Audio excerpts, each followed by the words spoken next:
अस्सलामुअलैकुम। Of camera stories के एक न्यू एपिसोड के साथ मैं हूं Mazhar Malik. Thank you so much and love you so much आप सबके प्यार भरे फीडबैक का। आज 300 एपिसोड यानी कि 300 अक़सात मुकम्मल हुई हैं आपकी ऑफ कैमरा स्टोरीज की। इसलिए सबसे पहले आप सब देखने वाले को बहुत बहुत दिल की गहराइयों से मुबारकबाद, क्योंकि हम लोग एक फैमिली की तरह हैं। और ये जो 300 किस्तों का सफ़र था, आप लोगों ने अपनी कहानियां भेजी, मैंने भी आपको अपनी बहुत सी कहानियां सुनाई। अभी और भी बहुत सारी कहानियां हैं जो आप लोगों को आगे मैंने सुनानी है, चाहे वो आपकी हों या अपनी हैं। अभी ये सफ़र ख़त्म नहीं हुआ, लेकिन 300 एक साथ 300 एपिसोड मेरे लिए एक ऐसा मरहला था कि कई दफ़ा दिल में आया कि बस अब बहुत हो गया, इसको रोक दूं, कहीं लोग बोर ना हो जाएं, लोगों को कैसा लग रहा है, स्टोरी का फीडबैक क्या है, मैं पढ़ता रहता हूं। वहीं ये सफ़र चलते चलते 200 हुई और आज 300 एपिसोड हो गई हैं। दिल की गहराइयों से इसलिए मैं अगेन आप सबको मुबारकबाद कहता हूं। और आज शुरू में ही मैं एक बात कहने जा रहा हूं। फ्राइडे वाले दिन मैं लाइव करता हूं। रूहानियत के टॉपिक के ऊपर बहुत सारे सवालात पूछे जाते हैं जिनका मैं जवाब देता हूं। तो मेरी ख्वाहिश है, लेकिन फाइनल नहीं किया इसको मैंने, आप लोग मुझे बताएंगे कि इसको फाइनल करना है या नहीं। आज की वीडियो के नीचे आप लोग कमेंट्स में लिखेंगे। मैं चाह रहा हूं हफ्ते की रात को सेम पाकिस्तानी टाइम 8 बजे से लेके 9 बजे तक मैं लाइव करना चाह रहा हूं ऑफ कैमरा स्टोरीज के ऊपर, कि मैं पाकिस्तानी टाइम 8 से 9 बजे लाइव आऊं 1 घंटे के लिए, और उसमें आप लोग मुझे ज्वाइन करें। वो तमाम लोग जो स्टोरी सुनते हैं, चाहे वो पाकिस्तान से हैं या दुनिया भर से कहीं से भी हैं। आपने ये 300 एपिसोड सुनी कि कुछ लोगों ने आंखें बंद करके सुनी, कुछ लोगों ने हेडफोन लगा के, कुछ लोग कहते हैं हम पहाड़ों की चोटियों पे जाके बैठ जाते हैं, स्पीकर ऑन कर लेते हैं, कहानी में खो जाते हैं, जो भी आप लोगों की फीलिंग्स है। तो मेरी ख्वाहिश है कि मैं हफ्ते की रात को लाइव करना चाह रहा हूं, लेकिन उस सूरत में अगर आप लोग कमेंट्स के नीचे लिखेंगे कि आप लोग ज्वाइन कर सकते हैं, क्या मुझे ये लाइव शो करना चाहिए, अगर आप लोगों का जवाब हाँ में है, यस है, तो आप मुझे आके लिखिए जी यस बिल्कुल आपको करना चाहिए, हम लोग ज्वाइन करेंगे। तो इंशाल्लाह सैटरडे को फिर मैं लाइव शो करूंगा जिसमें आप लोग ज्वाइन करेंगे, आपकी कॉल लूंगा और इसी टॉपिक पे ही बात होगी कि आपकी फीलिंग क्या थी, कैसी लगी आपको स्टोरी। और अगर आप कहेंगे नहीं काफ़ी है, बस आप इसको जारी रखिए, तो मैं इसको जारी रखूंगा, लाइव नहीं करूंगा। ये तो हो गया आप लोगों के ऊपर डिपेंड करता है। दूसरी बात, वीडियोस के लिए मैं जमा करता रहूंगा। आप लोग अगर वीडियोस भेजते हैं तो एक ख़ास ख्याल रखा है, अगर आप अपनी छोटी सी वीडियो मुझे बना के भेजते हैं तो मोबाइल को आपने ऐसे पकड़ना है, इस तरह रख के वीडियो नहीं बनानी, इस तरह रख के आपने वीडियो बनानी है। और कोशिश कीजिए ऑडियो भी क्लियर हो। आजकल वैसे भी सर्दियां हैं, पंखे नहीं चलते, वरना पंखों का शोर आता है बहुत ज़्यादा।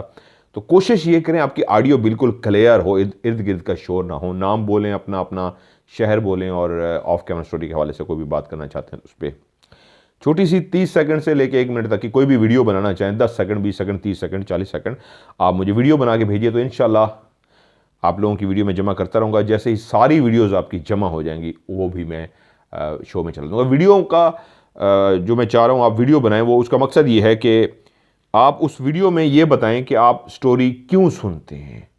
और मुबारकबाद तो आप एक सी बात है उसमें देना चाहेंगे। सब कहते हैं जी 300 एपिसोड मुकम्मल होने पे आपको बहुत बहुत मुबारकबाद, वो तो आप देंगे, लेकिन फीलिंग भी मैं चाहूँगा उसमें आप अपनी ऐड कर सकते हैं कि क्या लगा आपको 300 स्टोरी सुनते हुए, आपको क्या महसूस होता है, इस तरह का कोई भी। तो आप इस तरह मोबाइल को रख के सीधा आप वीडियो बनाइए, ऑडियो भी क्लियर हो, मुझे भेजिए, इंशाल्लाह मैं वो भी स्टोरी का हिस्सा बनाऊंगा।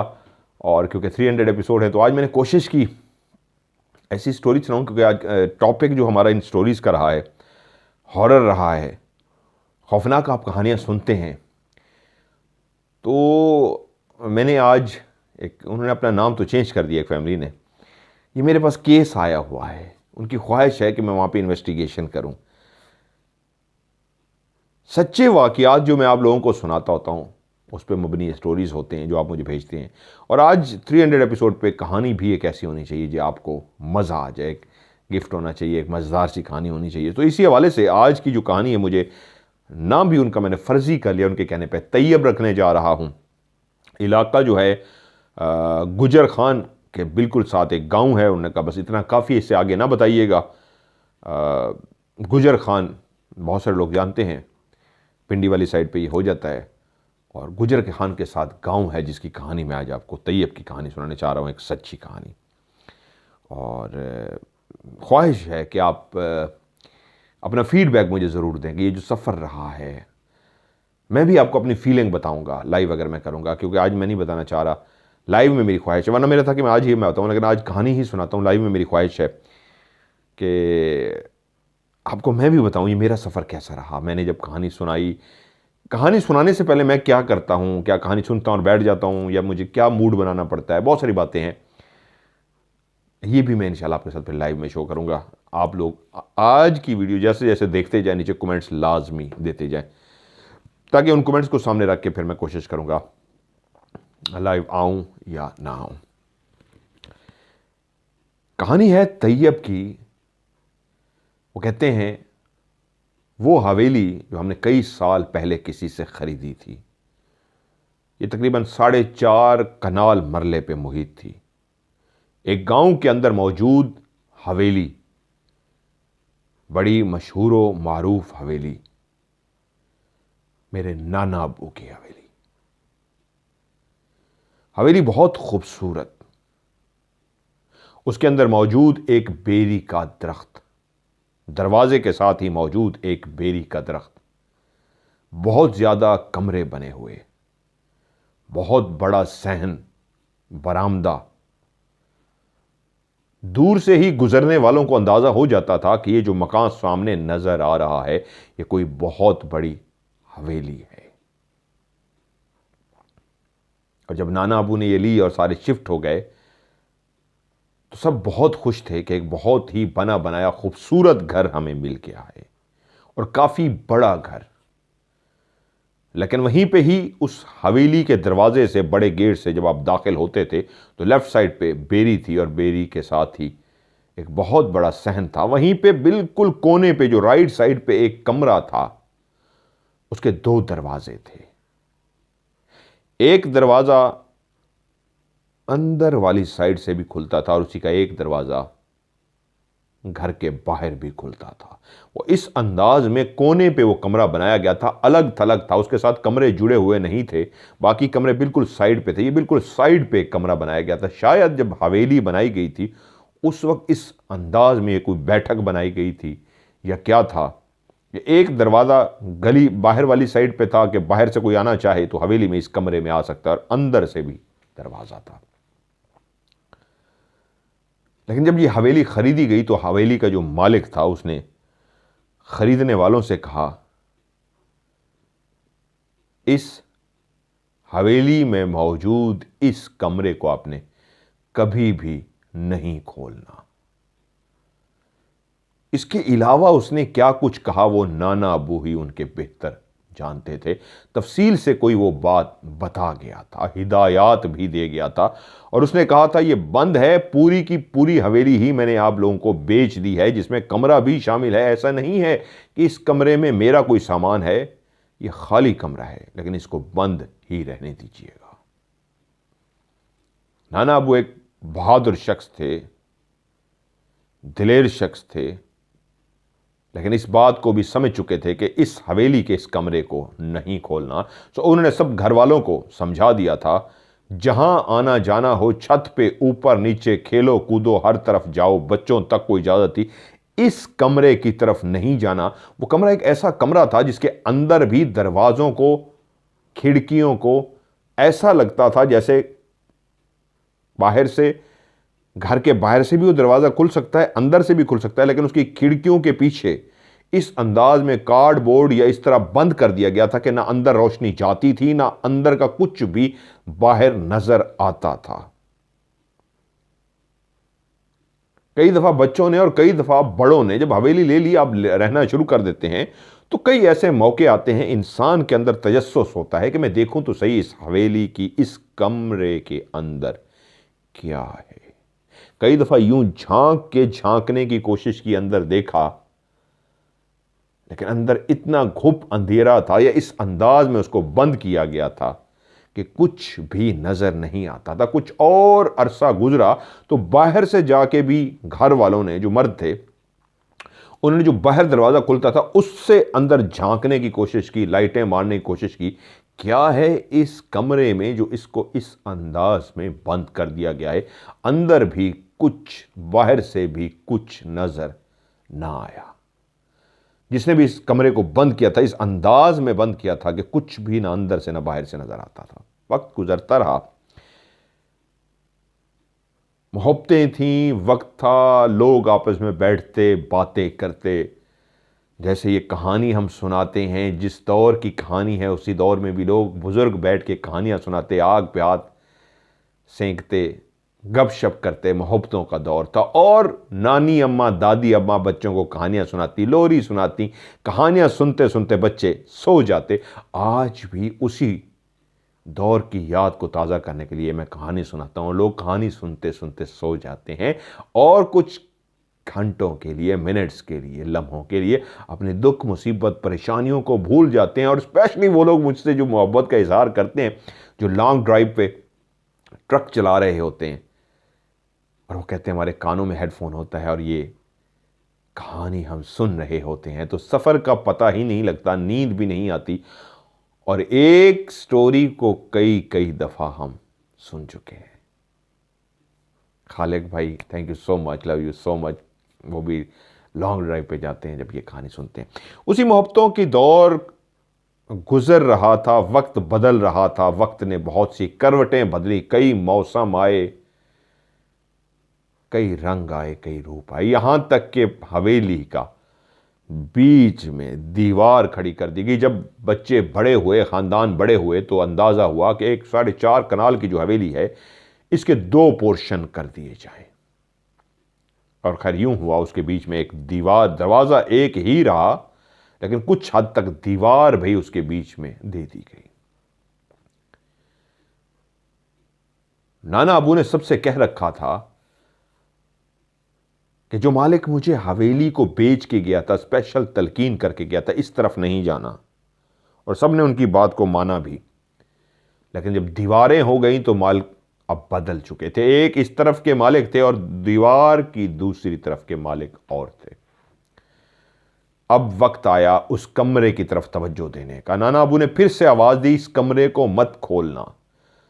सब ने कहा क्या हुआ, ऐसा क्यों है आपके दिमाग में ये बात कि इसको नहीं खोलना? वो मालिक जो भी था कह गया, वक्त बदल गया, अब तो खोल लेना चाहिए, कुछ भी नहीं है इस कमरे में। उन्होंने कहा वो जो कुछ मुझे बता गया था, अगर वही मैं बयां कर दूं तो तुम सब खौफजदा हो जाओगे, डर जाओगे, और मैं अपने घर वालों को डराना नहीं चाहता। बेहतर यही है इसको बंद ही रहने दो। लेकिन जब मकीन बदल जाते हैं, मालिक बदल जाते हैं, तो फिर कौन सुनता है? उन्होंने नाना अबू कहा कोई बात नहीं, हम देख लेंगे, जो भी होगा हम खुद देख लेंगे। आखिरकार उस बात का डर था वो हो गई। उस कमरे को खोल दिया गया। अंदर वाली साइड से एक दरवाजा बाहर वाली साइड से था, और अंदर वाली साइड से जब दरवाजे को खोला गया तो उस दिन एहसास हुआ कि जैसे ही दरवाजे का ताला जो था बहुत पुराना, जिसकी चाबी नहीं थी, उसको तोड़ा गया, और तोड़ने के बाद जब उसको खोल के धक्का दिया गया तो ऐसे लगता था उसके पीछे कोई चीज़ है। बड़ी मुश्किलों से धक्का दे के 2 उसके दरवाजे थे वो खोले गए, और वो उसी दौर की याद ताज़ा कर रहे थे। कई सालों से बंद वो दरवाजे जब खुल रहे थे तो बाकायदा आवाज़ पैदा हो रही थी, चर।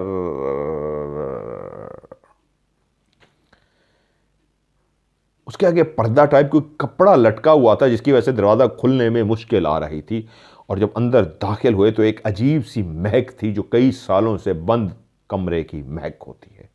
और तब अंदर दाखिल होकर अंदाज़ा हुआ कि जो बाहर वाला दरवाज़ा था, जो बाहर की तरफ खुलता था, उसके आगे भी बाकायदा शीट लगा के उसको बंद कर दिया गया था, तभी बाहर से नज़र नहीं आता था। और अंदर से जब वो झांकते थे तो अंदर से भी कुछ इसलिए नज़र नहीं आता था कि जो खिड़कियां लगी हुई थी उनके आगे भी शीट लगा के पक्का पक्का बंद कर दिया गया था। और ये जो दरवाज़ा अभी खोला गया था इसके आगे भी एक कपड़ा पड़ा रहता था ताकि अंदर बाहर कुछ नज़र ना आ सके। जाले से भरा हुआ ये कमरा था, लेकिन इस कमरे के अंदर दाखिल होते हुए एक अजीब सी वहशत हो रही थी। और इस दरवाजे को खोला था उनकी खाला, फर्जी नामी में सबके रखने जा रहा उनकी ख्वाहिश पे, महनाज ने। ताला उन्होंने तोड़ दिया था और खाला महनाज ही वजीद थी। मैं आगे बढ़ के खोलती हूं, कौन सी पुरानी बातें, पत्नी कौन से वहम दिमाग में बैठ गए हैं, कुछ भी नहीं। उन्होंने ताला भी तोड़ दिया था और जब वो दरवाज़ा खोल के अंदर दाखिल हुई, एक अजीब सी वहशत सी अंदर, एक अजीब सा खौफ था अंदर। ऐसा लगता था जिस्म कपकपा रहा है अंदर जाके, ऐसे लगता था दिल की धड़कन बहुत तेज हो गई है, कुछ था जो नजर नहीं आ रहा था। लेकिन उन्होंने फिर भी हिम्मत न हारी। उन खिड़कियों के आगे जो अंदर से शीटें लगाई थी उन्होंने शीटें भी उखाड़ फेंकी और बाहर वाला दरवाज़ा भी खोल दिया। यहां तक कि जब दरो दीवार खुल गए, जब खिड़कियां भी खुल गई, अंदर बाहर के दोनों दरवाजे भी खुल गए, तो फिर घर के बाकी लोग भी जो खौफजदा थे आहिस्ता आहिस्ता अंदर दाखिल हो गए। अंदर तो कुछ भी नहीं था। तो कई सालों तक ये कमरा क्यों गैर आबाद रहा, हमने इसको क्यों नहीं इस्तेमाल किया? उनके नाना ने क्यों दिल में कोई ऐसा राज रखा हुआ था जो किसी को नहीं बताया था, लेकिन ऐसे ही वक्त गुजर गया और एक अच्छा खासा कमरा जो इस्तेमाल भी नहीं कर सके थे। खैर, अब वो इतना बोसीदा, इतना पुराना था, उन्होंने फैसला किया कि इसको तोड़ के इसकी जगह पे एक नया कमरा बनवा लेते हैं। उस कमरे को तोड़ दिया गया और उसके बाद वहीं पे छोटा सा ही एक कमरा इस अंदाज में बनाया गया, उसको मुरम्मत कर दिया गया। फैसला यह हुआ कि बजाय तोड़ के, इसकी जरूरत नहीं थी, इसको इस तरह मुरम्मत कर दे कि अभी फिलहाल कुरान मजीद जो सिपारे होते हैं जो बच्चे पढ़ते हैं, वहां पे एक शेल्फ बना दी गई कि यहां पे कुरान मजीद हम रख देते हैं।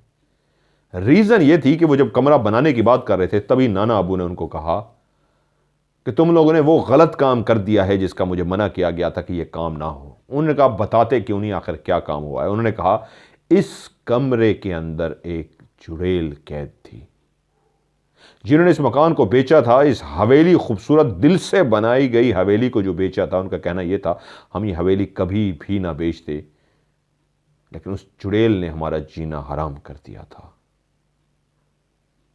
और आखिर हम एक ऐसे अल्लाह के नेक बंदे को तो ले आए थे, लेकिन उसने उसको पकड़ के इस कमरे में कैद कर दिया था। पहले दरो दीवार बंद की थी, खिड़कियों के आगे शीटें लगाई थी और उसके बाद पढ़ाई करके उसको अंदर धकेल दिया था और दरवाजे बाहर से बंद कर दिए थे, ये कह के कि अब आप लोग ना रहें, इसको बेच दें, लेकिन जिसको भी बेचिएगा उसको बता दीजिएगा कि ये कमरा नहीं खोलना, इसके अंदर चुड़ैल है।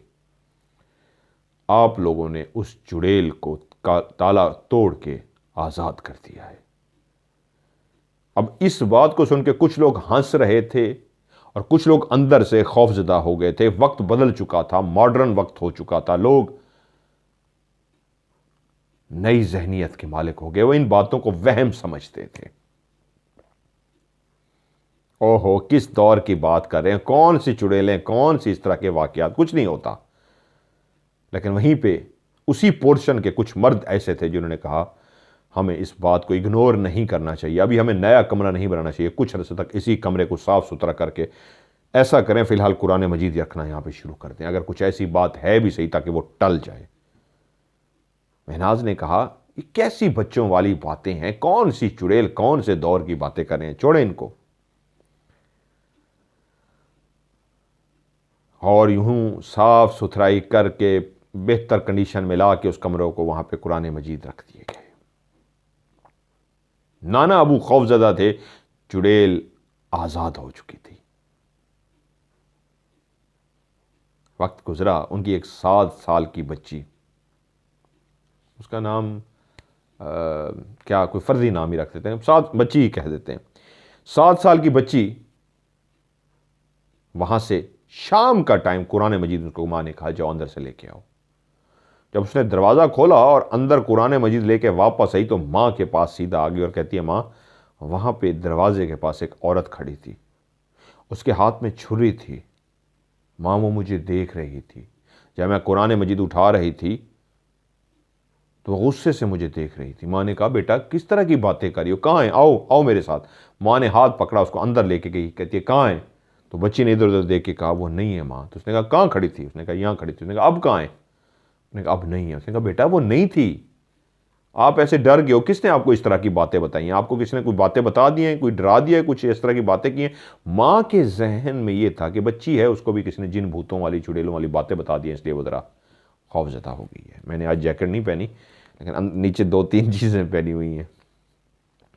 खैर,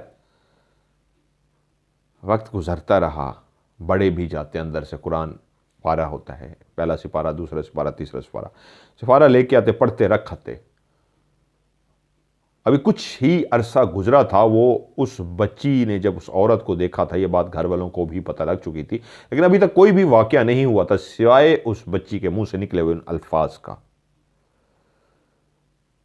इसी तरह एक शाम को माँ ने कहा, जाओ बेटा अंदर से सिपारा ले आओ। उसने कहा माँ मुझे डर लगता है। उसने कहा कुछ नहीं होता, मैं बैठी हूँ। माँ अंदर कमरे में बैठी थी और उसे कहा जाओ सिपारा लेके आओ। 7 साल की वो नन्ही परी जब अंदर सिपारा लेने गई तो उसके साथ क्या हुआ कोई भी नहीं जानता था। माँ कुछ देर बैठी इंतज़ार करती रही, अभी आ जाती है, अभी आ जाती है। और जब तकरीबन 15-20 मिनट हो गए वो नहीं आई, माँ परेशान हो गई, कहाँ चली गई। अंदर से आवाज़ें दी बेटी को, कोई भी जवाब नहीं आया। तो उठ के बाहर आ गई और बाहर आके आवाज़ें दी तो फिर भी कोई जवाब नहीं आया। यहाँ तक कि अंदर उस कमरे में गई, अंदर भी बेटी नहीं थी। परेशान हो गई कि कहाँ गई, कुरान मजीद उठाने गई थी और अभी मिल नहीं रही।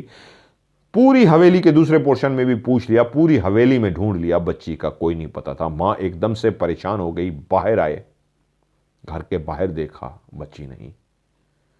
सब परेशान हो गए। उसने कहा क्या हुआ। उसने कहा मैं कमरे में बैठी थी, उसको कहा था कुरान लेके आओ, सिपारा लेने गई है और वापस नहीं आई। अब तो काफी देर हो चुकी है। यूं घर वाले उसको ढूंढने के लिए इधर उधर निकल पड़े। तस्वीर उसकी उठा चुके थे, हाथ में तस्वीर थी। ये वो दौर था जब कैसेट कैमरों के अंदर एक छोटी सी फिल्म होती थी जो हम डालते थे और नेगेटिव होते थे, और नेगेटिव को जाके हम उनका प्रिंट करवाते थे। एगफा और इस तरह की कंपनी, कोडक। छोटी सी तस्वीर उठाए, वो इधर उधर पूछते रहे, परेशान हो गए, ढूंढ रहे थे, इर्द गिर्द हर जगह पे ढूंढ लिया, कहीं पे बच्ची का नहीं पता। यहां तक के परेशान हो गए, या खुदाया हमारी बेटी कहां गई। इस गांव का ये पहला वाकया था कि कोई बच्ची इस तरह गायब हो रही थी। ढूंढते रहे, ढूंढते रहे, ढूंढते रहे, यहां तक के ढूंढते ढूंढते उस रास्ते पे चल पड़े जो रास्ता शहर की तरफ जाता था। मां बेचैन थी, बेहोश होने वाली थी, दिल की धड़कन तेज थी, जिस्म कांप रहा था, मेरी बेटी कहां गई। हर आते जाते से पूछते पूछते तकरीबन कोई 7-8 किलोमीटर का फासला तय कर चुके, वो रास्ता जो शहर की तरफ जाता था। तो वहीं वो एक रेडी लगा के शख्स जो खड़ा था, उसको जाके तस्वीर दिखाई और पूछा इस बच्ची को कहीं देखा है। उसने कहा हाँ, ये तो बच्ची बहुत तेजी से भागती हुई जा रही थी, उसके चेहरे पे बहुत खौफ था और भागती हुई जा रही थी। मैंने कहा पता नहीं क्या हुआ है। मैं उसको पूछने भी लगा हूं, लेकिन गाहक आए थे तो वो आगे चली गई है। वो तेजी से उस रास्ते की तरफ गए तो आगे कुछ ही फासले पे बच्ची बेहोश पड़ी थी। लेकिन कमाल बात, उसके पांव शदीद जख्मी हो चुके थे, खून पे लथपथ थे, हाथ पांव सूजे हुए थे, मुंह की हालत अजीब सी थी, बच्ची बेहोशी की सी हालत में थी। उसको उठाकर घर ले आए और जब बच्ची को होश आया तो बच्ची से कहा क्या हुआ। तो बच्ची इतना खौफजदा थी कि वो सबको देखे और चीखें मारना शुरू कर दे। बड़ी मुश्किलों से उसको कंट्रोल किया। बच्ची बोल नहीं पा रही थी, शदीद खौफ के आलम में थी। बार बार बार बार उसको हौसला दिया गया, उसको खौफ खत्म किया था तो इस काबिल हुई कि कुछ बता सके। तो उस बच्ची ने कहा कि मैं जब अंदर सिपारा लेने के लिए गई तो आज वो फिर वहां पे खड़ी थी, और जैसे ही मैंने उसे देखा तो मेरी तरफ भागी है, तो मैं भागी हूं। वो मुझे इस तरह डराती हुई आ रही थी कि मैं बाहर की तरफ भागी हूं। और वो मासूम 7 साल की बच्ची 7-8 किलोमीटर का फासला तय करके वहां तक गई और बेहोश हो गई, वो उसके पीछे लग गई थी। मैं भाग रही थी, बस बच्ची ने इतना बताया कि मैंने उसको अंदर देखा था, वो बहुत भयानक औरत थी, कोई बहुत अजीब, उसका चेहरा बहुत खौफनाक है। बच्ची एक्सप्लेन नहीं कर पा रही थी, लेकिन सबको समझ आ गया था, कोई डरावनी शक्ल वाली थी जो अंदर थी, जिसने उसको देखा बच्ची ने, और वो उसके पीछे लग गई, उसको भगाते भगाते इतना दूर ले गई। और उसके बाद उसने ये कहा, मुझे याद नहीं मुझे क्या हुआ। मां बच्ची के साथ बैठी हुई थी, घर वाले जमा थे। थोड़ी देर के बाद बच्ची ने आंखें बंद कर ली, जैसे वो सो रही है। जगाया, देखा तो वो फिर से बेहोश हो चुकी है। फिर होश में लाने की कोशिश की तो जैसे ही उसने आंखें खोली तो उसकी आंखें बिल्कुल ऊपर की तरफ थीं और उसके हाथ पांव मुड़ चुके थे। और जैसे ही उसने आंखें खोली तो आंखें बिल्कुल सफेद थीं, काले वाला हिस्सा ऊपर जा चुका था। और उसी लड़की के मुंह से जो आवाज निकली वो किसी बड़ी उम्र की भारी भरकम औरत की आवाज थी, जो बच्ची के गले से आ ही नहीं आ सकती थी। और उसके मुंह से एक आवाज निकली, मैं आजाद हो गई हूं, अब मुझे कोई भी नहीं रोक सकता। ये मेरी हवेली है, मैं यहां पे सदियों से आबाद थी, फिर यहां हवेली बन गई, मैं यहीं रहती हूं, मैं यहीं रहूंगी, मैं आजाद हो गई हूं। और उसके बाद उसने कह के लगाने शुरू कर दिए, मैं सबको मार डालूंगी, मैं सबसे बदला लूंगी, जिसने मुझे कैद किया मैं उन सबको नहीं छोड़ूंगी। मैं इस दिन का इंतजार कर रही थी कि मैं आजाद हूं और मैं बदला लूं। उस बच्ची के मुंह से ऐसी आवाजें निकल रही थी कि सब खौफजदा थे कि एक बच्ची के अंदर से औरत की आवाज कैसे आ सकती है। सब समझ चुके थे कि यह बच्ची नहीं बोल रही, जो आजाद हुई थी, जिसके बारे में सारे कह रहे थे वहम है, ये किस्सा है, ये कहानी है, वो वहम नहीं था, वो सचमुच की आजाद हो गई थी। और वो बात करके बता रही थी कि मैं आ चुकी हूं, अब इस घर में मेरा बसेरा होगा, मेरा राज होगा। और बच्ची ने झटके लेने शुरू कर दिए और झटके लेके फिर से बेहोश हो गई। फिर से उसको होश में लाने की कोशिश की तो बच्ची होश में आ गई। अब उसने आंखें खोली तो बिल्कुल उसकी आंखें नॉर्मल आंखें थीं। उसने आंखें झपकी और अपने इर्द गिर्द जमा हुए लोगों को देखा और कहा, क्या हुआ है आप सबको? अब आवाज उसी मासूम नन्ही परी की अपनी आवाज थी। सब समझ गए। मां ने जल्दी से उसको सीने से लगा लिया, मेरी बेटी, और रोना शुरू हो गई। जो नहीं होना चाहिए था वो हो चुका था। वो जिसको किस्सा कहानी समझ के वो लोग हंसी मजाक कर रहे थे कि कौन से दौर की चुड़ैल, कौन से दौर की ये बातें, सब किस्से कहानियां हैं, वो आज़ाद हो चुकी थी। वो अपनी ओरिजिनल आवाज़ में उस बच्ची के गले से बोल के बता गई थी कि मैं हूं, क्योंकि बच्ची एक्टिंग कर नहीं सकती, बच्ची इस तरह की आवाज़ पैदा कर नहीं सकती, और बच्ची के इस तरह हाथ पांव मुड़े थे, तो वो कौन थी जो इस तरह बोल रही थी? बच्ची इतनी दूर भागती हुई गई थी, उस रेडी वाले ने गवाही दिया था 7-8 किलोमीटर दूर फासला तय करके पहुंची थी बच्ची। बच्ची इतनी दूर जा ही नहीं सकती। तो क्या हुआ था बच्ची के साथ?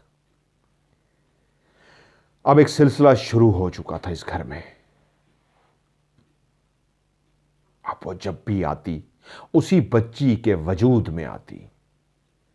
बच्ची खड़े खड़े झटके लेनी शुरू करती। मां डर जाती कि वो आने लगी है इस मासूम बच्ची के अंदर, और वहीं खड़े खड़े झटके लेके आंखें ऊपर की तरफ हो जाती, आंखें सफेद हो जाती, और वो बोलती, मुझे ये खाना है, मुझे ये खाने को दो, मुझे ये चाहिए, मुझे ये करके दो। वो फरमाइशें करती, और सब घर वाले जानते थे कि इसकी फरमाइश को पूरा ना किया गया तो ये वाकई जो कुछ कहती है ये चुड़ैल कर गुजरेगी। अभी तक उसको किसी ने देखा नहीं था सिवाय उस आवाज के जो उस बच्ची के मुंह से वो निकल रही थी, उस चुड़ैल की आवाज की। उसकी बातें मानते गए। उसी बच्ची की मां महनाज अपने सहन से गुजर रही थी तो किसी ने पीछे से आके उसके बालों को पकड़ा, और बालों को पकड़ के इतनी जोर से झटका दिया कि वो नीचे जा गिरी।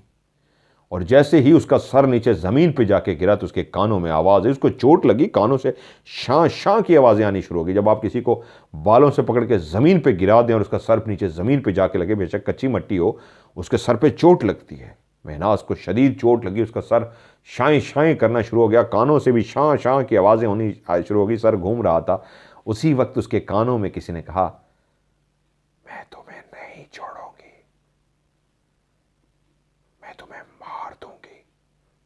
ये कानों में एक विस्पर था, कानों में एक सरगोशी थी जो कोई औरत कर रही थी, कोई और औरत नहीं, ये वही औरत थी, ये वही आवाज़ थी जो उस नन्ही परी बच्ची के गले से आती थी। उसको पकड़ के पहले गिराया गया, अभी होश मतलब उसके चक्कर खत्म ही नहीं हुए और कोई उसके सरगोशी कर रहा है, मैं तुम्हें मार डालूंगी, मैं तुम्हें नहीं छोड़ूंगी। और उसके गिरने को देख लिया था, बाकी घर वालों को भी आवाज़ आई और भागते हुए जब तक पहुंचे उसको सहारा दिया, उसको वहीं पे उठा के बैठा, तो वो अपने घर वालों को महनाज देखी जा रही थी, लेकिन शदीद खौफजदा भी थी। उसका वजूद कांप रहा था, यकीनन सब समझ रहे थे इसको चोट लगी है, काफ़ी ज़ोर से गिरी है, इसलिए वजूद कांप रहा है। लेकिन ये सिर्फ महनाज जानती थी कि वो क्यों इतनी ज़्यादा खौफजदा है। घर वाले उससे पूछ रहे थे, महनाज क्या हुआ है, तुम कैसे गिरी हो, क्या हुआ था तुम्हें? तो वह इधर सबको देखी जा रही है और उसकी कपकपी बंद गई है, जिस्म कांप रहा है, गले से आवाज़ नहीं निकल पा रही, वो बोलना चाह रही है, वो बोल नहीं पा रही। घर वालों ने पानी ला के दिया, उसने कांपते हाथों के साथ पानी पिया, गड़गड़ कर करके आधा गिरा दिया, आधा पिया, खौफजदा थी। घर वालों ने उसको सहारा दिया, ज़मीन से उठा के चारपाई तक ले गए।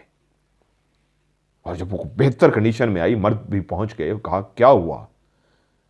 बहुत बुरी तरीके से वो गिरी थी, इतनी जोर से गिरी थी कि उसकी गिरने की जो आवाज आई थी, जो दूर बैठे हुए लोग थे उन्होंने भी सुन ली थी। उन्होंने कहा तुम पीछे के बल जाके गिरी हो, हुआ क्या है तुम्हें? अगर कोई चक्कर आ गया था तो इस अंदाज में पीछे जाके इंसान नहीं गिरता, क्या हुआ है? वो उसके मुंह से सुनने के लिए बेचैन थे। महनाज ने कहा मुझे कोई भी चक्कर नहीं आया, मैं चलती हुई जा रही थी, मेरे बालों को किसी ने पहले जोर से पकड़ा, इतने जोर से किसी ने बालों को हाथों में जकड़ा कि मुझे एहसास हुआ बहुत ही ताकतवर हाथ है जिसने मेरे बालों को पकड़ लिया है, और उसके साथ ही उसने इतनी जोर से मेरे बालों को खींचा कि मैं उड़ती हुई पीछे जा गिरी। वहीं पे एक औरत जो सामने बैठी थी उसने कहा मैंने भी तुम्हें देखा है, तुम्हारे पीछे तो कोई भी नहीं था, और मैंने तुम्हें पीछे गिरते हुए भी देखा है, उस वक्त भी कोई नहीं था। तो महनाज ने उसकी तरफ कहा कोई तो थी जिसने मुझे जोर से बालों से पकड़ के नीचे गिराया था, क्योंकि जिस वक्त मैं नीचे गिरी हूं मुझे चोट लगी है, उस वक्त तो मुझे कोई होश नहीं था, चक्कर से आ गए, मेरा दिमाग बंद हो गया, शाई शाई की आवाज़ आ रही थी, लेकिन साथ ही मेरे दिमाग में क्लियर आवाज़ जो मेरे कानों ने सुनी है वो एक औरत की आवाज़ थी, उसी औरत की वो जो उस नन्ही परी के अंदर से बोलती है कि मैं तुम्हें नहीं छोड़ूंगी, मैं तुम्हें मार दूंगी। सब परेशान हो गए कि ये क्या माजरा है। जब रात हुई तो सर जोड़ के बैठ गए घर वाले कि इसका क्या हल करें। वो आज़ाद हो चुकी है, बच्ची की हद तक थी, बच्ची में आ रही थी, अपनी तरफ से हम कोशिशें कर रहे थे, फूंकें पढ़ना जो कुछ भी आता पढ़ पढ़ के फूंकते जा रहे थे। आज तो उसने हद ही कर दी कि उसने बड़ी खातून को इस तरह गिरा दिया और धमकी दी कि मैं उसको मार दूंगी। जितने भी इर्द गिर्द के नेक लोग थे उनसे रब्ता किया गया, पीर फ़कीरों से रब्ता किया गया। पीर फ़कीर आते, पढ़ते, देखते और कहते हमारे बस से बाहर है ये। जो भी आता पढ़ाई करता, उसके बाद कहता नहीं मैं नुकसान नहीं उठाना चाहता, ये बहुत ही ताकतवर है, ये वाकई आज़ाद हो चुकी है, ये नुकसान दे देगी, मुझे माफ़ कर दीजिए। सब चले जाते। बच्ची के अंदर अब भी वो हाजिर हो जाती, अब काफ़ी गैप के बाद हाजिर होती, लेकिन हाजिर हो जाती। और ये वाक़या हुआ 2016 में। महनाज नहीं 16 में नहीं, मेरे ख्याल में मैं डेट बोल रहा हूँ, 2004 या 2002 में। महनाज किसी काम के सिलसिले के लिए वहीं उसी अपने गांव के स्टॉप पे खड़ी थी, जिस जगह पे वो हाइलक्स जो पब्लिक ट्रांसपोर्ट वो जो चलती है हाइलक्स, उसके इंतज़ार में वो खड़ी थी। जिस तरफ उसका रुख था उसकी बिल्कुल बैक साइड पे ट्रेन की पटरी थी। वो चौक ऐसा चौक है, वहाँ पे जो ट्रेन की पटरी है बिल्कुल चौक का जो ज़मीन का लेवल है और जो पटरी है बिल्कुल बराबर है। देहातों में भी अक्सर ऐसी जगह हैं जहाँ पे चौक बनाया गया है तो वहाँ पे ट्रेन की जो पटड़ी है वो ऊंची होती है, लेकिन बहुत सारी जगहों पे, हमारे अपने शहर फाजिलपुर में भी ऐसा है, जो चौक है उसके साथ जो ट्रेन की पटड़ी है वो इक्वल है, बराबर है, ज़मीन ऊंची नीची नहीं है, वरना ट्रेन की पटड़ी ज़्यादातर जगहों पे पाकिस्तान जैसे मुल्क में ऊंची होती है। जिस जगह पे वो खड़ी हुई थी बिल्कुल लेवल थी ज़मीन, उसी ही लेवल पे ट्रेन की उसकी बिल्कुल बैक साइड पे पटड़ी थी और वो पटड़ी की तरफ कमर करके खड़ी थी। बाकी लोग भी वहीं उस सवारी का इंतज़ार कर रहे थे, उस पब्लिक ट्रांसपोर्ट का इंतज़ार कर रहे थे जिस वैगन ने आना था, जिसमें बैठ के उन्होंने आगे जाना था। महनाज भी उसमें शामिल थी कि वहीं पे दूर से ट्रेन ने अपनी आवाज़, वो अपना हारन जो दूर दूर तक सुनाई देता है, वो हारन बजाया, जिससे पता लग गया उस स्टॉप पे खड़े हुए सब लोगों को कि ट्रेन तेज़ी के साथ आ रही है।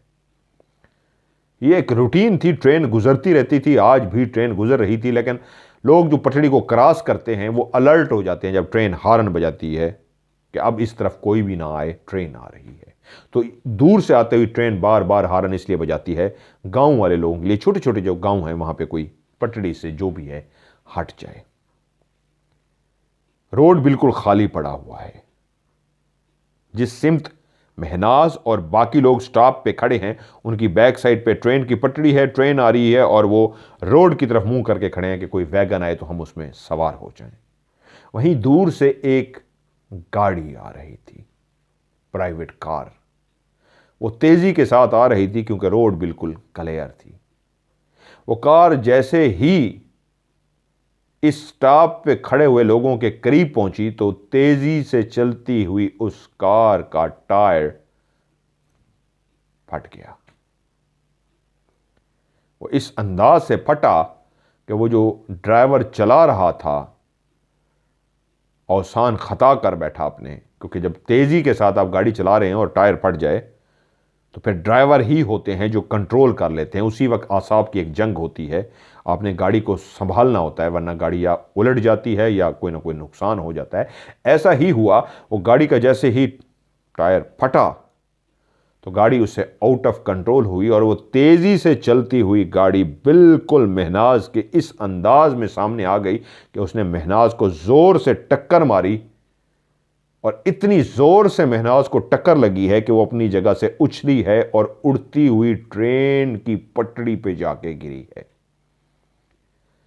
और जैसे ही वो ट्रेन की पटड़ी पे गिरी है, अभी लोगों को समझ ही नहीं आया था इस हादसे का कि कितनी जल्दी में ये सब कुछ हुआ कि उधर से टायर फटा, उधर से उसको आके लग भी गई गाड़ी, वो संभाल ही नहीं सका गाड़ी को, हवास बाख्ता हो गया। जैसे ही टायर फटा उतनी संभाला नहीं, आके टक्कर मारी और वो उड़ती हुई या उधर गिरी है।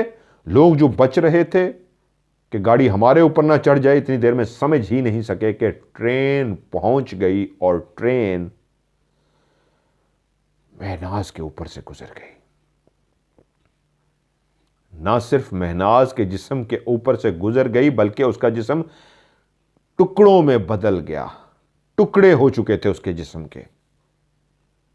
और वहां उस स्टॉप पे जितने भी लोग मौजूद थे वो सब खौफजदा, इस तरह खौफजदा कि नामुमकिन था इस तरह आके उसको लगना और इतनी ऊंचा उड़ते हुए वहां पे जाके गिरना।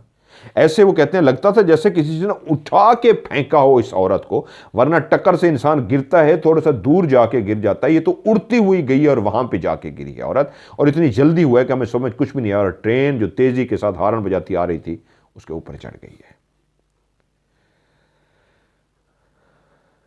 जब मुझे कहानी सुना रहे थे तो पीछे से आवाज आई कि महनाज के जिस्म के टुकड़ों को उठाया नहीं जाया, उठा नहीं पा रहे थे, इस अंदाज में टुकड़े हो गए थे, ट्रंक में डाल के बंद करके लाए थे, इतने जिस्म के हिस्से हो गए थे। बहुत सारे लोग जो गुजर खान के उस गांव के साथ हैं उनकी याद ताज़ा हो गई होगी, वहां का ये वाकया हुआ था कि औरत उड़ती हुई इस तरह ट्रेन के नीचे गिरी थी और टुकड़े टुकड़े हो गई थी, उसको गाड़ी ने हिट किया था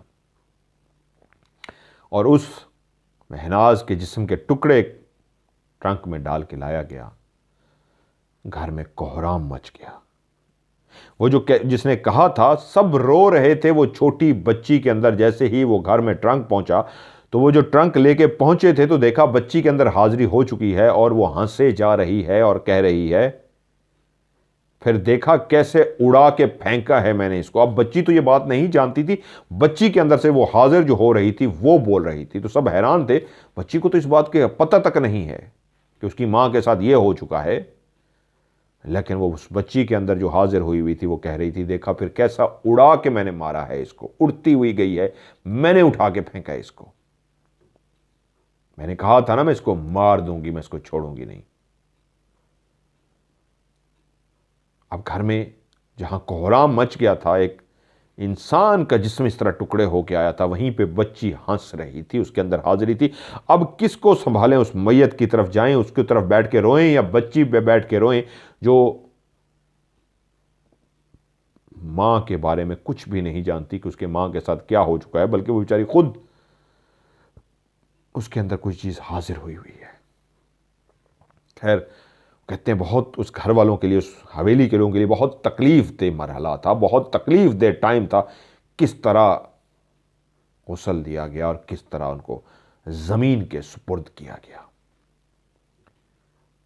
लेकिन मामलात अभी रुकने वाले कहां थे। अब वो जो आजाद हो चुकी थी, घर वाले सोचते क्या करें, तो वहीं पे नाना अब्बू ने सबको संभाला। अब वो आजाद हो गई है, इसका एक हल है। सबको जमा किया और उसे कहा मुखातिब करके, तुम यहां घर में मौजूद हो, हमें पता है हमने तुम्हारा कोई नुकसान नहीं किया, उल्टा तुम्हें आजाद ही किया है, तुम्हें नुकसान तो नहीं पहुंचाया, उस कमरे को तोड़ा भी नहीं है, कुरान रख दिए हैं। हम सब घर वाले हाथ जोड़ के तुमसे माफी मांगते हैं, उस खातून की भी कोई गलती नहीं थी, उसने तो खोला ही था, तुम्हें क्या तकलीफ दी थी। अगर तुम यहां रहती हो, आज के बाद उस कमरे को बंद कर रहे हैं हम, कोई भी नहीं जाएगा, तुम अपने काम से काम रखो, हम इंसान हैं, हमें यहां पे रहने दो ना। हमें तुम्हें तुमसे कोई गिला है ना तुमसे कोई राब्ता रखना चाहते हैं, तुम खुदारा हम में से किसी को कोई तकलीफ ना दो, हम में से किसी को कोई नुकसान ना दो। कहते हैं उसी रात जब सब घर वाले सोए तो ऊपर छत से, जिस तरह ईंट के ऊपर ईंट को, ये जो ईंटें होती हैं भट्टे में बनती है जिनसे घर बनते हैं, ईंट के ऊपर ईंट को रख के जिस तरह कोई ऐसे खेलता है, ऐसे रात सारी ईंट को रगड़ने की आवाज आती रही। वो अपनी उस प्यारी महनाज को जमीन के अंदर दफन कर चुके थे। दुख और तकलीफ में रात सारी सोए थे, लेकिन रात ऊपर छत पे कोई इस तरह ईंट को रगड़ता रहा। सुबह जब वो छत पे गए हैं तो ईंट जो चौरस होती है वो बिल्कुल गोल हुई हुई थी। कोई इंसान ऐसा नहीं कर सकता कि ईंट को गोल कर दे, वो ईंट गोल हुई पड़ी थी। वो जो आवाजें आती रही थी वो सही थी, ईंट को जो रगड़ा गया था तो उसके नीचे से वो जो मट्टी रेत वो रगड़ने से वो जो गिरती है वो भी जमीन पे पड़ी हुई थी और वो गोल शेप में थी। अब घर वाले परेशान, नाना अबू कह चुके थे डरने की जरूरत नहीं है, आप लोग कुरान मजीद की तिलावत किया करो और अपने ऊपर चारों कुल और आयतल कुर्सी पढ़ के दम कर लिया करो, तुम्हें यह तकलीफ नहीं देगी। वक्त गुजरता रहा, छत पे दौड़ने की आवाज आती, रोने की आवाज आती, रात के टाइम हंसने की आवाज आती, लेकिन अभी तक किसी को कोई नुकसान नहीं पहुंचा था, अभी तक किसी को वो नजर नहीं आई थी। कुछ दिनों के बाद उन्होंने देखा घर के अंदर एक बड़ी सी काली सी बिल्ली फिर रही है और बिल्ली इस तरह इंसानों के करीब आ रही थी कि उससे लगता था कि इससे पहले हमने इस बिल्ली को कहीं पे भी नहीं देखा और ना कभी हमारे घर आई है। बाहर की कोई भी बिल्ली आए तो आप उसको जब डराते हैं या इस तरह करते हैं वो पीछे चली जाती है। उस बिल्ली पे किसी के डराने का कोई असर नहीं हो रहा था, उसको जितना डरा रहे थे वो घूरना शुरू हो जाती। तो नाना अबू ने इशारा किया, उन्होंने कहा नहीं, इसको कोई दूध शूध जो भी मांगती है इसको दे दो, इसको कुछ ना कहना। सारे नाना अबू का इशारा समझ गए ये बिल्ली नहीं है। अब दिन के टाइम पे ये अक्सर बिल्ली नजर आने लगी और सब जो पहले ही खौफजदा थे डर गए कि ये वही चुड़ैल है जो बिल्ली के रूप में फिर रही है। वहीं पे उनका एक कज़न, जिसकी पोस्टिंग, मैं शहर फर्जी कर देता हूँ, लाहौर शहर में उनकी पोस्टिंग थी, तो वहीं पे पिंडी में उनकी पोस्टिंग हुई। तो उनको कहा गया आप रहने के लिए उधर ही चले जाए, अगर वो करीब ही पोस्टिंग हुई थी एक सरकारी ओहदे पे, महकमे में, तो उन्होंने कहा मैं उधर ही हवेली जाके रह लिया करूँगा। बातें उसने हवेली की सुन रखी थी, लेकिन वो कहता था मैं इन चीज़ों से नहीं डरता। सर्दियों की एक रात थी, उसको हवेली में रहते हुए 4 से 5 दिन हो गए थे, कोई वाकया कुछ भी नहीं हुआ था। रात के टाइम वो वॉशरूम के लिए उठा। आज हल्की हल्की धुंध पड़ रही थी, शदीद धुंध नहीं थी, हल्की हल्की अभी धुंध थी। तो जैसे ही वॉशरूम की तरफ जा रहा था, क्योंकि काफ़ी बड़ी जो हवेली थी, वॉशरूम बिल्कुल कोने पे था, वो वॉशरूम की तरफ जा रहा था, तो पीछे से नानी की उसको आवाज़ है, उसका नाम लेके उसको पुकारा। उसने पीछे मुड़ के देखा तो पीछे कोई भी नहीं था। उसने कहा यार नानी ने शायद पुकार ही लिया हो, नानी जाग रही है, क्या हुआ है। वो खड़ा होकर पीछे देखता रहा, नानी होगी तो दोबारा आवाज़ आएगी, दोबारा पुकारेंगे। जब कोई भी आवाज़ नहीं तो उसने कहा शायद मेरा वहम होगा। वो चंद कदम ही चला ताकि पीछे से फिर नानी के पुकारने की आवाज़ आई। जब नानी के पुकारने की आवाज़ आई तो एकदम से मुड़ गया कि पीछे नानी की आवाज़ फिर से आई है। उसने देखा नानी नहीं है, तो उसने कहा नानी कहाँ है, नानी आप मुझे क्यों पुकार रही हैं। तो उसी लम्हे उसके पीछे से आवाज़ आई, मैं तुम्हारे पीछे हूं।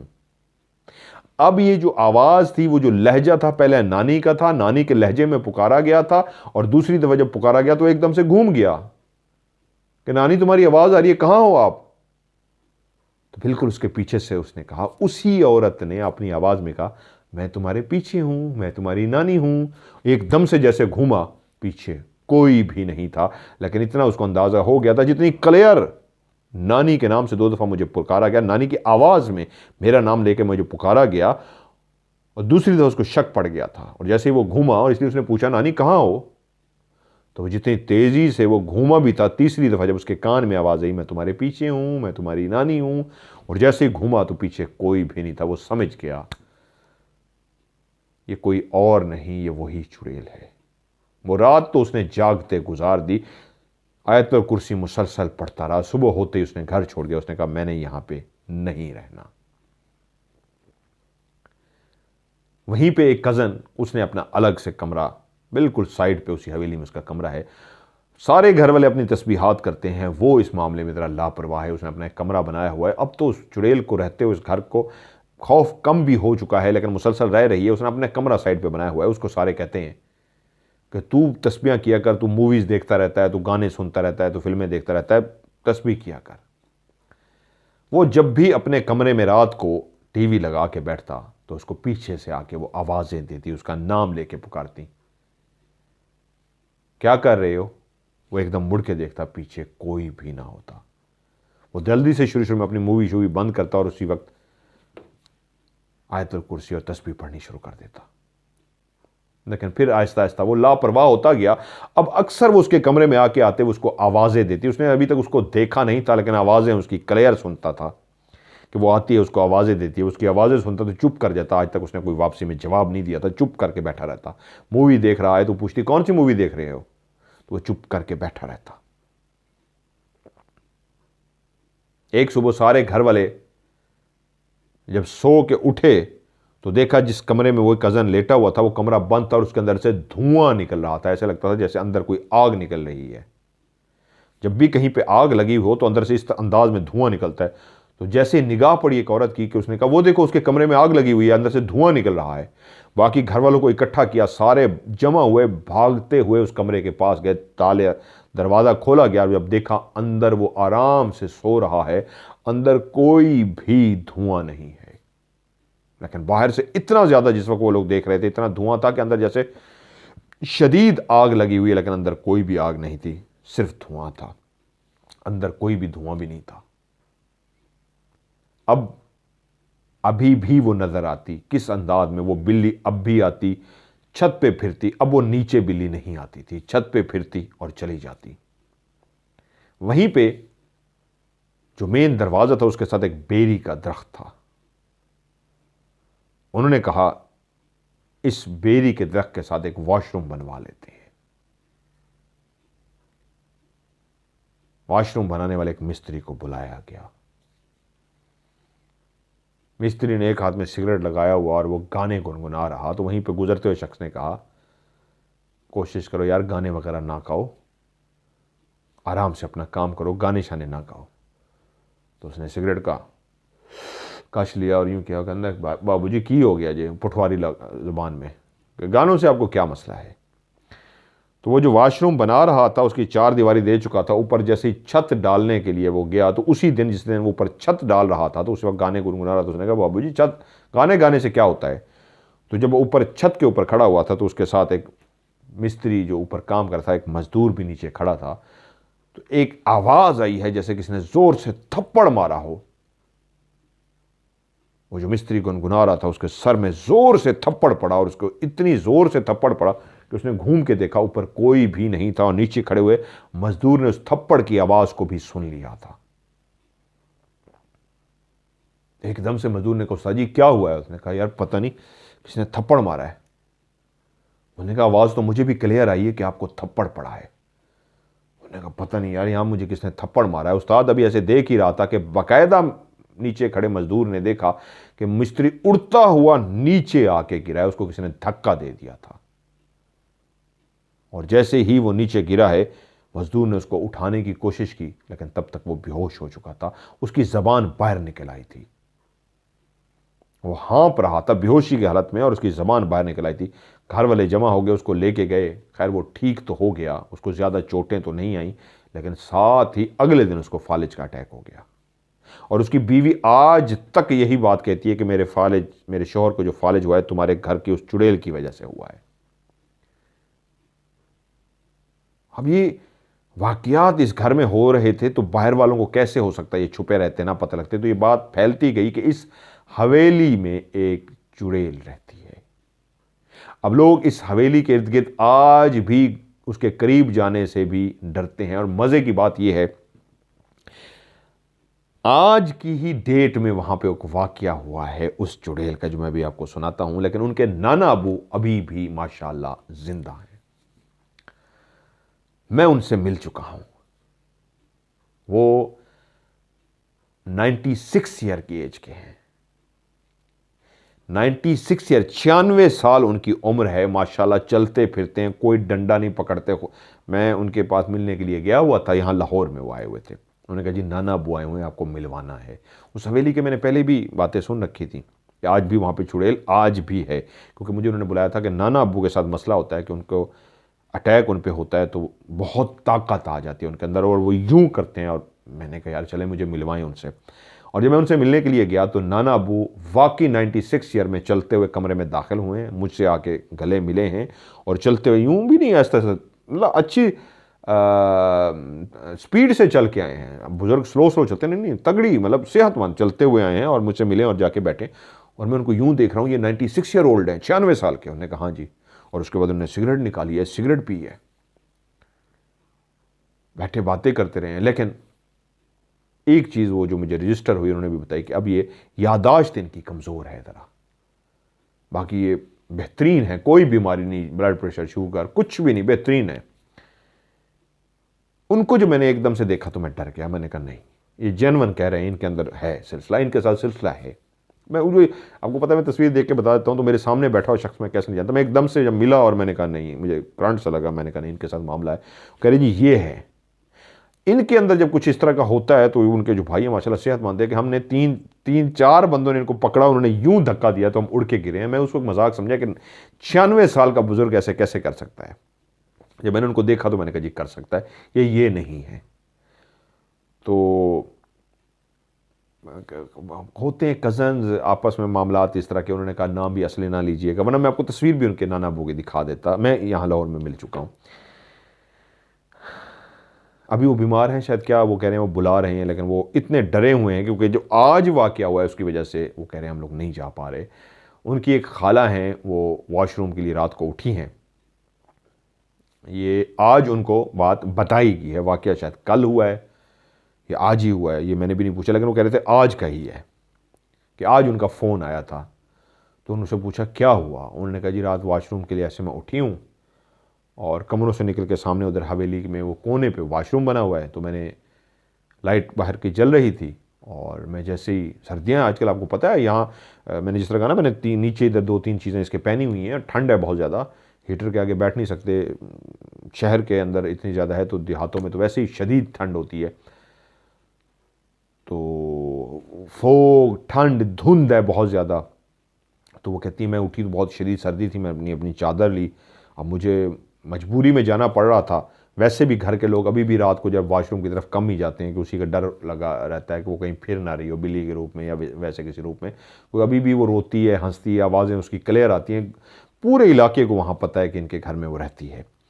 तो कहती है मैंने फिर भी कहा मजबूरी थी, मुझे छोटा वॉशरूम आया था, छोटा सुसु करना था, तो मैंने कहती है शाल वाल ली है और मैं चलती हुई आई हूँ और मैं इधर उधर देख रही थी, मुझे डर भी लग रहा था कहीं सामना ही ना हो जाए। तो कहती है मैं जैसे ही वो जो वॉशरूम बनाया गया था, जिसकी छत बनाते हुए उसको थप्पड़ पड़ा था और गिराया गया था, वो बन चुका है, वो बिल्कुल मेन दरवाजे के साथ है, उसी तरफ उन्होंने जाना था।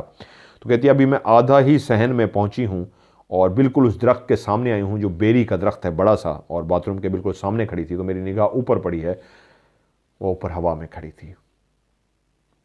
ये आज का वाकया बता रहा हूँ, वो कह रहे हैं ऊपर वो हवा में खड़ी थी। मैंने पूछा कैसी?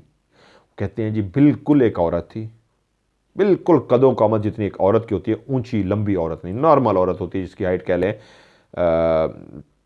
5 foot 5 inch 6 inch, 5 foot 5 inch दरमियानी जिस तरह औरत होती है, इतनी अंदाज़ा, इतना उसका कद था। बिल्कुल शलवार कमीज़ आम जो वहाँ की रहने वाली औरतें पहनती उस तरह की उसने शलवार कमीज़ पहनी हुई थी, हाथ उसने यूं किए हुए थे, बिल्कुल ऐसे ढीले छोड़े हुए थे, और जो उसके बाल थे वो उसके मुंह के ऊपर आए हुए थे। अपने बालों को, अपने मुंह को उसने बालों से कवर किया हुआ था, मुंह के ऊपर बाल डाले हुए थे और टांगे भी जोड़ी हुई और हाथ भी ऐसे जोड़ के, जिस तरह बंदा बिल्कुल सीधा यूं खड़ा होता है, हाथ पांव जोड़ के, जिस तरह किसी की हाइट करनी हो ना, आपने नापना उसको, तो कहते हैं यार सीधे खड़े हो जाओ, तो हाथ इस तरह करके वो सीधा खड़ा हो जाता है। तो ऐसी वो बिल्कुल सीधी खड़ी हुई थी, मुंह के ऊपर बाल थे और वो बेरी के दरख्त के बिल्कुल साइड पे हवा में, मतलब एक जगह पे फिक्स नहीं थी, हल्की हल्की मतलब हिल रही थी, ऐसे पता लगता था कि हल्की हल्की वो हवा में खड़ी हुई है। क्लियर मैंने उसको देखा, वो हवा में खड़ी है, और जैसे मेरे उस पर निगाह पड़ी मैंने दौड़ लगाई और भागते हुए मैं अंदर चली गई। मैंने कहा नहीं, मैंने नहीं जाना। तो मैंने अगला सवाल किया कि जो आपने उसका रूप देखा, हाथ कैसे थे? उसने कहा बिल्कुल औरतों की तरह हाथ। मैंने कहा पाँव कैसे थे? उसने कहा बिल्कुल औरतों की तरह पाँव। जूती कैसे थी? उसने कहा पाँव में कोई जूती नहीं। तो मैंने कहा पाँव उल्टे थे? उसने कहा नहीं, बिल्कुल सीधे पाँव थे। हाथ भी नॉर्मल जिस तरह औरत के हाथ होते हैं, पाँव भी बिल्कुल औरत के जिस तरह पाँव होते हैं। रंग कैसा था? गोरा काला? उन्होंने कहा बिल्कुल जिस तरह हमारे रंग ऐसे ही रंग थे। और इतना क्लियर मैंने ज़्यादा देर नहीं देखा, मतलब चमकता हुआ रंग नहीं था, बहुत ज़्यादा काला भी नहीं था, कि होता है ना दो रंग क्लियर वाजे हो जाते हैं, या चमक रहा हो बहुत सफ़ेद हो या बहुत ज़्यादा काला हो। उन्होंने कहा ना बहुत ज़्यादा काला था ना बहुत ज़्यादा सफ़ेद था। मुंह जो था उसने कहा मुझे नहीं पता, उसके आगे बाल ही बाल थे। मैंने कहा बाल कितने लंबे थे? उसने कहा शोल्डर तक आ रहे थे, कमर तक उसके बाल आ रहे थे, बहुत लंबे नहीं थे, कमर तक उसके बाल आ रहे थे, यानी आम औरतों से भी थोड़े से लंबे, पाँव तक नहीं थे, कमर तक पीछे बाल जिस तरह होते हैं उसने आगे डाले हुए थे, घुटनों से थोड़े से ऊपर तक उसके बाल थे, और वो सर यूं नीचे की तरफ खड़ी होकर बाकायदा हवा में ऐसे लहरा रही थी, ऐसा ऐसा हिल रही थी। कहता मैंने जैसे देखा मैं दौड़ के अंदर चली गई। उन्होंने कहा आपका ताल्लुक़ है, मेरा नाम लिया मज़हर साहब से, तो उनसे कहिए खुदारा हमारी तरफ चक्कर क्यों नहीं लगा रहे। मैंने उनसे पहले भी कहा था मैं आपकी तरफ चक्कर लगाऊंगा। उन्होंने आज उनको कॉल किया, उनको कहा मैंने आज देखा है, वो आज ऊपर खड़ी है और क्लियर खड़ी है ऊपर। बहुत ऊंची भी नहीं है कि मैं कहूँ कि मतलब दरख्त से भी ऊंची है, नहीं, तकरीबन वो यूं समझिए, वो कह रहे हैं तकरीबन कोई 14-15 फुट ऊंची खड़ी होगी। दरख्त तो बहुत ऊंचा है लेकिन काफ़ी नीचे थी वो, मतलब एक जिस तरह छत होती है कमरे की, इतना ऊंची वो खड़ी थी, सामने हवा में लहरा रही थी। तो मैं भाग के चली गई और उसीलिए उन्होंने आज कॉल की कि उनसे रब्ता करें, उनसे कहें कि हमारी तरफ चक्कर लगा ले, इतना अरसा हो गया है हमारे, तो मतलब वो जो मैंने पूछा वो बच्ची का क्या हाल है जिसके अंदर हाजिरी होती थी, वो कहते हैं नहीं अब वो बहुत बेहतर है, उसकी तो शादी भी माशाल्लाह हो चुकी है, अपने घर में खुश है। मैंने कहा और क्या सिलसिला? कहते नहीं बस इसको ज़्यादा कहानी में ना बताएं, और जो भी है और भी वहाँ पे लोग रहते हैं, नाराज़ ना हो, तो बस कब चल रहे हैं आप? तो मैंने कहा मुझे इजाज़त दें, आज 300 एपिसोड मुकम्मल हो गए हैं, तो इस कहानी को तो मैं आज, उन्होंने मुझे ये इसलिए कहानी नहीं सुनाई थी कि मैं इसको कहानी को शेयर करूँ, उन्होंने सुनाया कि तंग आ गए, मुझसे रब्ता किया आज ही कि तंग आ गए, उनका आज फ़ोन आया, वो कह रहे हैं चक्कर लगाएं, उसने तो जीना हराम किया बस चुड़ैल ने। मैं कहा क्या वाक़या है? तो उन्होंने जब पूरी कहानी मुझे सुनाई, मैंने कहा यार ये तो स्टोरी है मेरी, आज मेरे 300 एपिसोड मुकम्मल हो गए, अगर मुझे इजाज़त दे तो मैं इसको आज सुनाना चाहूँगा। तो उन्होंने कहा फिर आप नाम फर्जी कर लें लेकिन इसको सुनाएं, लेकिन आप वादा भी करें कि आप जल्द चक्कर लगाएंगे। मैंने कहा ये वादा है मेरा, मैं तो दीवाना होता हूँ ऐसी जगहों पर जाने के लिए, ये मेरा वादा है कि मैं फौरी वहाँ पे पहुँचता हूँ, वहाँ पे शर्त यह रिकॉर्डिंग भी करूँगा राज प्रोग्राम की। उन्होंने कहा जी बिल्कुल आप करें लेकिन हमें निकाल के दें। मैंने कहा मेरा वादा है, मैं देखिएगा मैं गालियाँ देता हुआ उसको जाऊँगा, डरने वालों में से तो मैं हूँ नहीं। तेरी ये ऐसी की तैसी तू आई बड़ी चुड़ैल। मैंने कहा मुझे एक दफ़ा लेके चले, कसम से मैं तो बेचैन हो जाता हूँ ऐसी जगहों पे जाने के लिए कि एक दफ़ा मुझे भेजो तो सही, दुनिया की कोई जगह हो, मैं हल्फन कह रहा हूँ कसम उठा के, मेरी कमज़ोरी है। जितने शदीद जिन हो, जितनी शदीद चुड़ैल हो, अल्लाह की कसम मैं पागल हो जाता हूँ कि मैं कहता हूँ मुझे बस छोड़ दो, मैं अंदर जाऊँ, भागता हुआ अंदर जाऊँ, मेरे अंदर जुनून है, मुझे डर शर नहीं लगता। मैं वो झटका जो लगता है ना वो अचानक तो मैं डर जाता हूँ लेकिन उसके बाद फिर मैं अकड़ जाता हूँ। तो मेरी ख्वाहिश है मैं भागता हुआ जाऊँ, तो वहाँ पर मेरी ख्वाहिश है मैं प्रोग्राम करूँ इंशाल्लाह आपको जल्द ही, अल्लाह ने जब चाहा तो मैं वहाँ पर जाके प्रोग्राम भी करता हूँ और आपको प्रोग्राम भी दिखाता हूँ। और ये कहानी आज इसलिए एक तोहफ़ा है कि आज के दौर में भी चुड़ैलें हैं, आज के दौर में भी लोगों के साथ ये वाक़यात हो रहे हैं। दुनिया जितनी तरक्की कर गई है, साइंस जितनी तरक्की कर गई है, लेकिन आज भी ये सब कुछ हो रहा है। सबूत गैजेट्स ले जाऊंगा, मीटर ले जाऊंगा, वो बोलने वाली मशीन ले जाऊंगा, वो आपको बता देगी, मोशन सेंसर बता देगा हाँ जी यहाँ पे सब कुछ है। तो जो गैजेट साइंस ने बनाए हैं जो वो बता देंगे हाँ जी यहाँ पे कुछ है, तो इसका मतलब तो है कुछ है ना, तभी तो वो बता रहे हैं। तो ये एक सच्ची कहानी थी जो आज का एक 300 एपिसोड मुकम्मल होने पे आज मेरी तरफ से आपको गिफ्ट है। और गिफ्ट ये भी है इंशाल्लाह कि जल्दी वहाँ पे इन्वेस्टिगेशन करके आपको वहाँ की राज प्रोग्राम की रिकॉर्डिंग भी दिखाऊंगा, इन्वेस्टिगेशन भी दिखाऊंगा। तो आज की इस वीडियो के नीचे जी लाजमी कमेंट सेक्शन जो है अपनी राय ज़रूर लिखिएगा, सबसे रिक्वेस्ट है कमेंट ज़रूर लिखिएगा।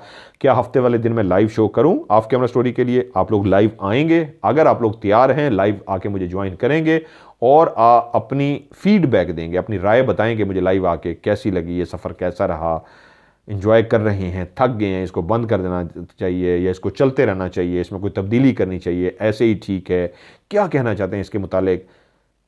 तो या आपको कैसे पता लगा इस स्टोरी का, किसने बताया, लिंक भेजा, खुद से देख रहे हैं, सारी चीज़ें हम बातें इसमें करेंगे लाइव। मैं सिर्फ कॉल लूँगा लाइव उस शो में हफ्ते वाले दिन, पाकिस्तानी टाइम रात 8 बजे से 9 बजे तक, पाकिस्तानी टाइम 8 से 9 लाइव कॉल्स लूँगा और किसी टॉपिक पे बात नहीं कर रहा हूँ। कोई और टॉपिक पे बात करेगा मैं कॉल डिस्कनेक्ट कर दूंगा। इसी टॉपिक पे आके मुझे अपना फीडबैक दें, अपनी राय दें। और अगर आप चाहते हैं मैं इस पे शो करूँ, आप आएंगे तो मुझे ज़रूर कमेंट्स में लिखिए। अगर आप कहते हैं नहीं रहने दें बस ऐसे ही ठीक है, तो फिर मैं लाइव नहीं आऊँगा, हम रहने देंगे।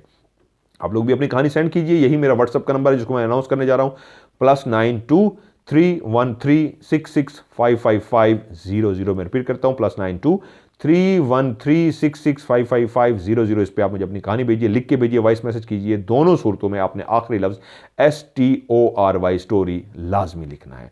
आज की ऑफ कैमरा स्टोरी से मज़हर मलिक को दीजिए इजाज़त। अपना ढेर सारा ख्याल रखिएगा और दुआओं में याद रखिएगा। अल्लाह हाफ़िज़।